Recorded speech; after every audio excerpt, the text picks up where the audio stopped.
Where are the Egyptians? They're gone. The Babylonians, gone.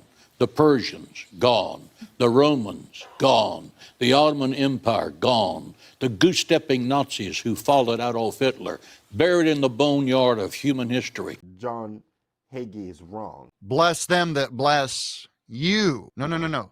The Bible doesn't say Israel. It says the Abram.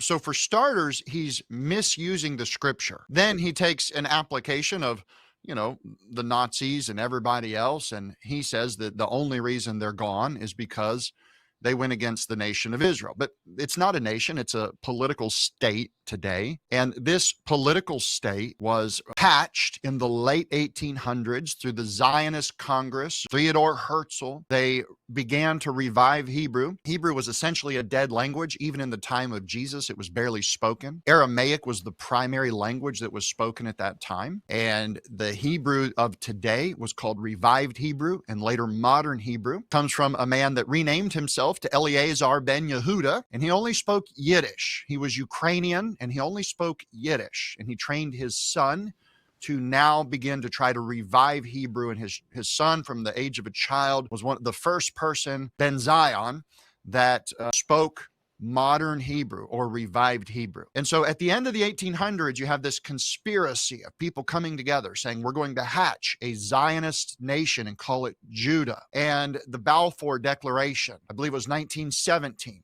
to Lord Baron Rothschild of the banking dynasty, those that enslaved the entire world. Satanic, a literally six-pointed red star, a satanic family, as antichrist as can be. The British government said, we're going to grant you Palestine and whatever you need to take care of it. Then you have, in 1947, you have the United Nations. Now, this is what's interesting on the math on this is 1947, when they began that vote and the actions and they started a war over there, that was 1,666 years after the nation had ceased to exist from their last king. The nation was dead. There was no nation. Israel disappeared. It was left with Judah. Judah was taken over by the Romans. It was Judea. From their last king, you had 1,666 years of non-existence. And now you have Yiddish-speaking Europeans who practice a Babylonian sex occult religion, Kabbalism, the Talmud, Talmudism. That's the religion they practice. And they said, we are God's chosen people, and that's our land. And we have the right to run people off and to dig for the oil and the resources and set up military bases.